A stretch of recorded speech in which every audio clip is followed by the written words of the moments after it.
Leksimizi tamamlaştırıyoruz hürmetli vatandaşım. Endikileyli bu soda uğraşıga. Deyli hazırca soda uğraşı degen gepte mukumlaşmadı. Tarafta değişi vardı. Soda uğraşıga. Cungunun inkas kandak.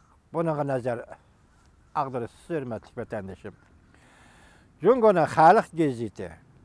Soda uğraşı kılış gerek bolsa Jungo can tikip elişiyordu dedi. Mavzulu haber 3. ayının 24. günü Venüt orbitede ilan kılındı.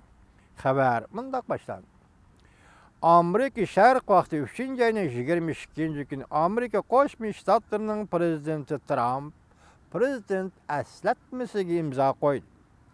Amerika Savdo Vakili İşxanasının 301. madde boyunca tekşürüp ilan kılgan dokulatı boyunca alakadar organlarının Cungonu çekleş tedbiri kollanışıga görsetme bel.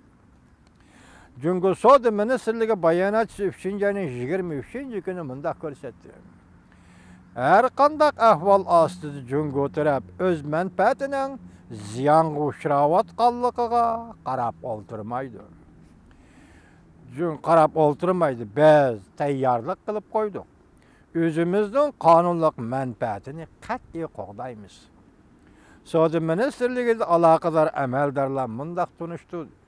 301 modda Amerikada 1979-yili tuzilgan savdo qonunining 301 moddasidan 310 moddalarigacha odatda 301 modda Amerika savdo qonuni tashqariga qarta qonun tuzganda va ma'muriyat kelishimiga xiloflik qiladigan ahvollar ko'rilsa, Amerika manfaatiga ziyon zahmat yetkazadigan harakatlarga qarshi o'z oldiga harakat qilish huquqi berilgan qonundir. Yoki qonunning shundoq moddalaridir.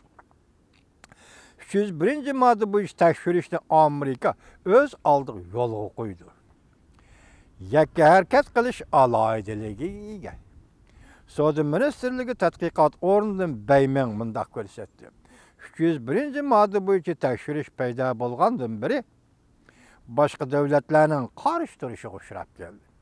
1995-yili Dunyo savdo tashkiloti qurilgandan keyin 301 modda bo'yicha tekshirishni Amerika bir tarafga qayrib qo'ygan edi.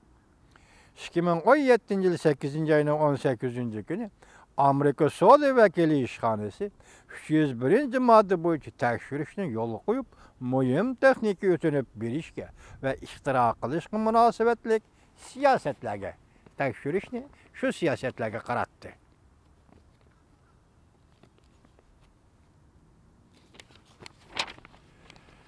Amerika davlat ichki qonuniga asoslanib, Jungo'ga savdo tekshirish elib berib, qo'llangan tadbirlar tipik holda o'z oldiga ish ko'rish bo'lib, savdo qo'g'dirish harakatini yo'lga qo'yganlik bo'lib hisoblanadi.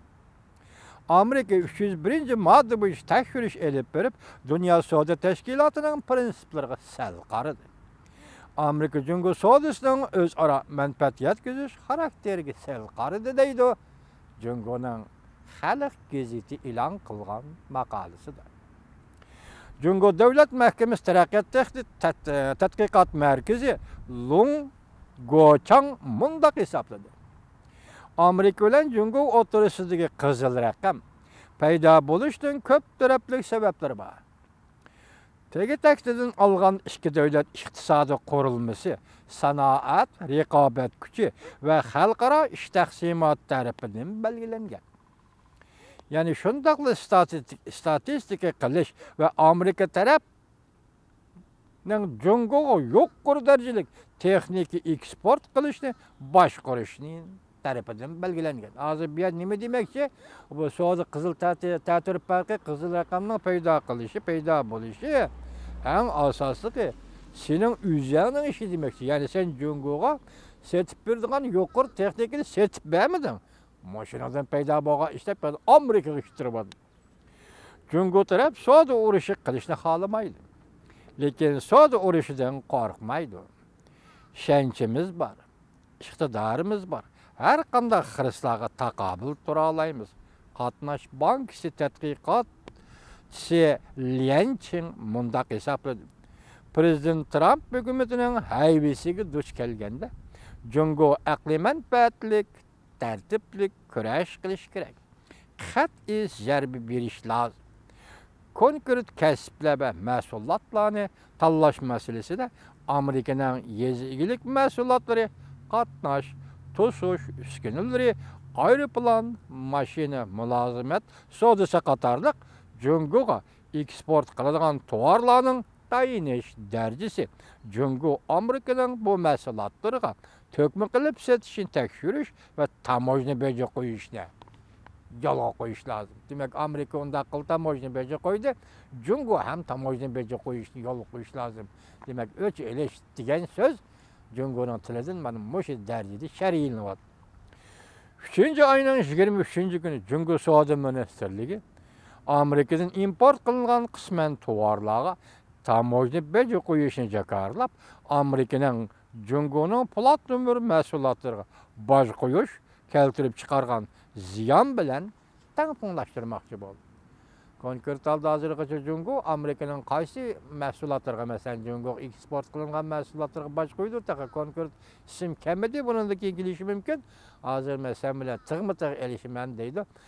Shaxsan mening fikrimcha bo'lganda, asli Jungo eg'irlik qilish kerak. Nima ishqa desanglar, vatandoshlarim, yuqorida biz ko'rib o'tdik, u modda, bu savdo sohasidagi modda ekan. Bu ishlarni yoki diplomatik yo'l bilan, yoki suhbat bilan, yoki siyosat bilan hal qilgan ish emas ekan. Bu yerda Jungo o'zi passiv o'ringa tushib qolgan gap.